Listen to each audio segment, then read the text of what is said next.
रमज़ान का महीना, दिन भर हम ज़ब्त और तक़वा की मशक़ करते हैं, भूख प्यास पर सब्र करते हैं।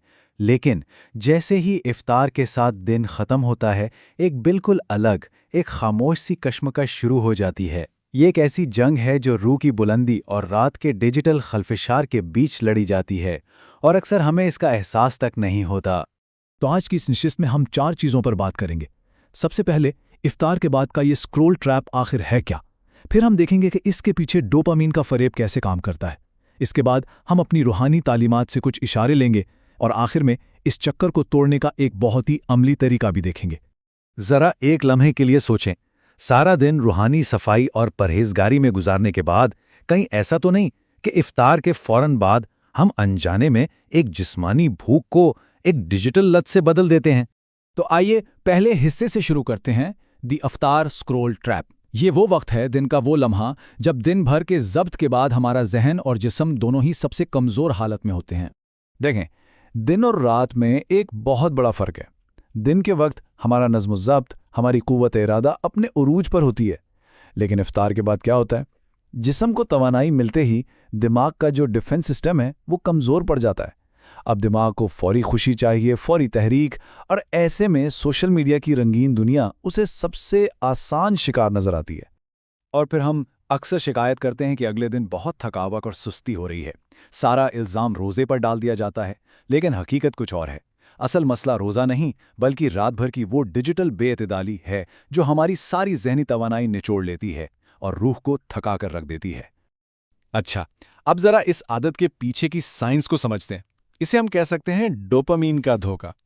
ये समझना बहुत ज़रूरी है कि आखिर ये स्क्रोलिंग इतनी दिलकश क्यों लगती है, लेकिन अपने पीछे एक अजीब सा खालीपन छोड़ जाती है। देखिए, हमारा दिमाग 2 चीज़ों में फ़र्क करता है। एक है स्टिम्युलेशन यानी तहरीक, और दूसरी है सैटिस्फैक्शन यानी इत्मीनान। स्क्रोलिंग हमें तेज़, शदीद लेकिन खोखली तहरीक देती है। ये एक ऐसी प्यास है जो कभी नहीं बुझती। इसके बरक्स रूहानी सुकून और इबादत का मकसद हकीकी इत्मीनान हासिल करना है, वो इत्मीनान जो रूह को सैराब करता है और दिल को करार बख्शता है। तो फिर होता क्या है? जब घंटों की स्क्रोलिंग के बाद फ़ोन रखा जाता है, तो दिमाग में एक चीज़ होती है जिसे कहते हैं डोपामीन क्रैश। ये जो खुशी का केमिकल है ना, इसकी सतह अचानक से गिर जाती है, और नतीजा, हमारी क़ुव्वत इरादी, हमारी तवज्जो और ख़ुद पर काबू पाने की सलाहियत सब कमज़ोर पड़ जाती हैं। और इसके असरात रमज़ान की रातों में बहुत वाज़ेह तौर पर महसूस होते हैं। ज़हनी थकान, एक जज्बाती खालीपन, तरावी और इबादत के लिए हिम्मत ही नहीं होती। तिलावत के दौरान ध्यान भटकता रहता है और अल्लाह से ताल्लुक़ में एक दूरी सी महसूस होने लगती है।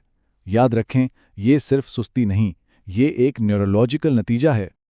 तो साइंस से हटकर अब हम अपनी असल रहनुमाई की तरफ आते हैं। कुरान और सुन्नत इस नए दौर के मसले पर क्या रोशनी डालते हैं, क्योंकि ये वो हिकमत है जो वक्त और ज़माने की क़ैद से आज़ाद है। बिस्मिल्लाहिर्रहमानिर्रहीम। कुल लिल मोमिनीन यगुद्दू मिन अबसारिहिम व यहफ़दू फ़ुरूजहुम। सूरत अन-नूर आयत नंबर 30। अल्लाह ताला फरमाता है, मोमिन मर्दों से कह दो कि अपनी निगाहें नीची रखें। यहाँ निगाहों को झुकाने का हुक्म सिर्फ जिस्मानी तौर पर देखने तक महदूद नहीं है।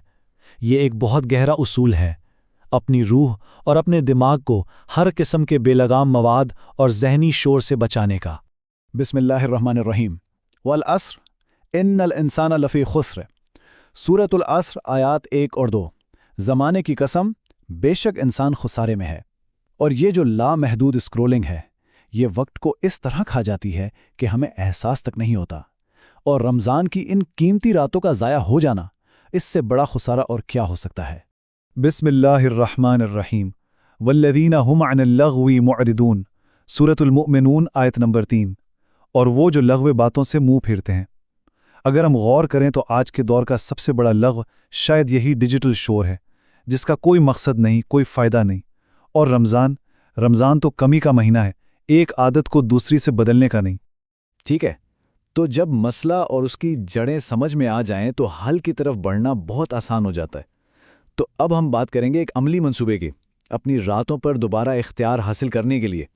इसे हम कह सकते हैं द 90 मिनट रीवायर।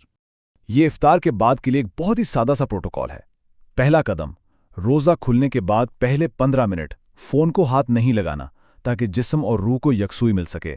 दूसरा कदम, افطار کے بعد پہلا 1 گھنٹہ ڈیجیٹل بلیک آؤٹ یعنی کوئی اسکرولنگ نہیں۔ تیسرا، اگر فون کا استعمال بہت ضروری ہو تو ٹائمر لگا کر کریں۔ چوتھا، بے مقصد ریلز کی جگہ قرآن کی تفسیر سنیں، کچھ لکھ لیں یا بس خاموشی اختیار کریں۔ اور پانچواں اور بہت اہم، سونے سے 1 گھنٹہ پہلے اسکرین سے مکمل دوری تاکہ نیند گہری اور پرسکون آئے۔ اور اس ساری گفتگو کا خلاصہ، اس کا نچوڑ اس ایک جملے میں: رمضان صرف اس بارے میں نہیں کہ آپ کیا کھاتے ہیں، یہ اس بارے میں ہے کہ آپ کیا استعمال کرتے ہیں۔ کھانا معدے میں داخل ہوتا ہے، مواد دماغ میں داخل ہوتا ہے، اور دونوں روح پر اثر انداز ہوتے ہیں۔ تو اپنی عادات کو از سر نو ترتیب دیں، یعنی ری وائر کریں، خود کو رمضان کے اصل مقصد سے ہم آہنگ کریں، ری الائن کریں، اور پھر روحانیت میں بلندی حاصل کریں، رائز۔ یہی اس مبارک مہینے کا حقیقی سفر ہے۔ اگر یہ نکات آپ کو اپنے لیے مفید لگے ہیں تو اس پیغام کو لائک کریں، دوسروں کے ساتھ شیئر کریں، اور مزید کے لیے سبسکرائب کریں۔